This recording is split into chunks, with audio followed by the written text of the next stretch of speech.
चतुर्विंशः सर्ग 24वां सर्ग। श्रीराम का तात्कालिक शकुनों द्वारा राक्षसों के विनाश और अपनी विजय की संभावना करके सीता सहित लक्ष्मण को पर्वत की गुफा में भेजना और युद्ध के लिए उद्यत होना। प्रचंड पराक्रमी खर जब श्रीराम के आश्रम की ओर चला, तब भाई सहित श्रीराम ने भी उन्हीं उत्पात सूचक लक्षणों को देखा। 1. प्रजा के अहित की सूचना देने वाले उन महाभयंकर उत्पातों को देखकर श्री रामचंद्र जी राक्षसों के उपद्रव का विचार करके अत्यंत अमर्ष में भर गए और लक्ष्मण से इस प्रकार बोले। 2. महाबाहो, ये जो बड़े बड़े उत्पात प्रकट हो रहे हैं, इनकी ओर दृष्टिपात करो। समस्त भूतों के संहार की सूचना देने वाले ये महान उत्पात इस समय इन सारे राक्षसों का संहार करने के लिए उत्पन्न हुए हैं। 3. आकाश में जो गधों के समान धूसर वर्ण वाले बादल इधर उधर विचर रहे हैं, ये प्रचंड गर्जना करते हुए खून की धाराएं बरसा रहे हैं। 4. युद्ध कुशल लक्ष्मण, मेरे सारे बाण उत्पातवश उठने वाले धूम से संबद्ध हो युद्ध के लिए मानो आनंदित हो रहे हैं, तथा जिनके पृष्ठभाग में सुवर्ण मड़ा हुआ है, वे मेरे धनुष भी प्रत्यंचा से जुड़ जाने के लिए स्वयं ही चेष्टाशील जान पड़ते हैं। 5. यहाँ जैसे जैसे वंचारी पक्षी बोल रहे हैं, उनसे हमारे लिए भविष्य में अभय की और राक्षसों के लिए प्राण संकट की प्राप्ति सूचित हो रही है। 6. मेरी ये दाहिनी भुजा बारंबार फड़ककर इस बात की सूचना देती है कि कुछ ही देर में बहुत बड़ा युद्ध होगा, इसमें संशय नहीं है। 7. शूरवीर लक्ष्मण, परंतु निकट भविष्य में ही हमारी विजय और शत्रु की पराजय होगी, क्योंकि तुम्हारा मुख कांतिमान एवं प्रसन्न दिखाई दे रहा है। 8. लक्ष्मण, युद्ध के लिए उद्यत होने पर जिनका मुख प्रभाहीन उदास हो जाता है, उनकी आयु नष्ट हो जाती है। 9. गरजते हुए राक्षसों का ये घोर नाद सुनाई देता है, तथा क्रूरकर्मा राक्षसों द्वारा बजाई गई भेरियों की यह महाभयंकर ध्वनि कानों में पड़ रही है। 10. अपना कल्याण चाहने वाले विद्वान पुरुष को उचित है कि आपत्ति की आशंका होने पर पहले से ही उससे बचने का उपाय कर ले। 11.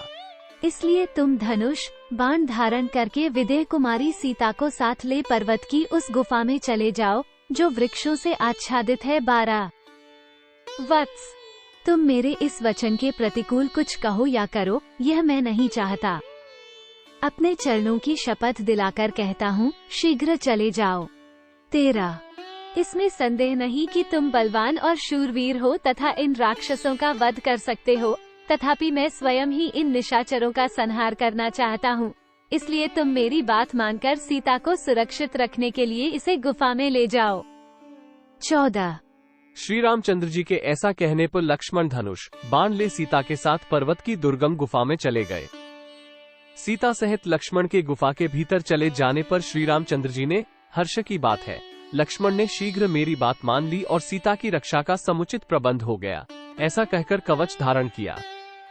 16. प्रज्वलित आग के समान प्रकाशित होने वाले उस कवच से विभूषित हो श्रीराम अंधकार में प्रकट हुए महान अग्निदेव के समान शोभा पाने लगे। 17. पराक्रमी श्रीराम महान धनुष एवं बाण हाथ में लेकर युद्ध के लिए डटकर खड़े हो गए और प्रत्यंचा की टंकार से संपूर्ण दिशाओं को गंजाने लगे। 18. तदनंतर श्रीराम और राक्षसों का युद्ध देखने की इच्छा से देवता, गंधर्व, सिद्ध और चारण आदि महात्मा वहां एकत्र हो गए। 19. इनके सिवा जो तीनों लोकों में प्रसिद्ध ब्रह्मर्षि, शिरोमणि पुण्यकर्मा महात्मा ऋषि हैं, वे सभी वहां जुट गए और एक साथ खड़े हो परस्पर मिलकर यूं कहने लगे, गौ ब्राह्मणों और समस्त लोकों का कल्याण हो। जैसे चक्रधारी भगवान विष्णु युद्ध में समस्त श्रेष्ठ असुरों को परास्त कर देते हैं, उसी प्रकार इस संग्राम में श्री रामचंद्र जी पुलस्त्यवंशी निशाचरों पर विजय प्राप्त करें। ऐसा कहकर वे पुनः एक दूसरे की ओर देखते हुए बोले, एक ओर भयंकर कर्म करने वाले 14,000 राक्षस हैं और दूसरी ओर अकेले धर्मात्मा श्री राम है, फिर यह युद्ध कैसे होगा। 22, 23. ऐसी बातें करते हुए राजर्षि, सिद्ध, विद्याधर आदि देवोंगण सहित श्रेष्ठ ब्रह्मर्षि तथा विमान पर स्थित हुए देवता कौतूहलवश वहां खड़े हो गए। 24. युद्ध के मुहाने पर वैष्णव तेज से आविष्ट हुए श्रीराम को खड़ा देख उस समय सब प्राणी उनके प्रभाव को न जानने के कारण भय से व्यथित हो उठे। 25. अनायास ही महान कर्म करने वाले तथा रोष में भरे हुए महात्मा श्री राम का वह रूप कुपित हुए रुद्रदेव के समान तुलना रहित प्रतीत होता था। 26। जब देवता, गंधर्व और चारण पूर्वोक्त रूप से श्री राम की मंगल कामना कर रहे थे, उसी समय भयंकर ढाल, तलवार आदि आयुधों और ध्वजाओं से उपलक्षित होने वाली निशाचरों की वह सेना गंभीर गर्जना करती हुई चारों ओर से श्री राम जी के पास आ पहुंची। 27 1/2। वे राक्षस सैनिक वीरोचित वार्तालाप करते, युद्ध का ढंग बताने के लिए एक दूसरे के सामने जाते, धनुषों को खींचकर उनकी टंकार फैलाते, बारंबार मदमत होकर उछलते, जोर जोर से गर्जना करते और नगाड़े पीटते थे। उनका वह अत्यंत तुमुल नाद उस वन में सब ओर गूंजने लगा। 28 29 1/2।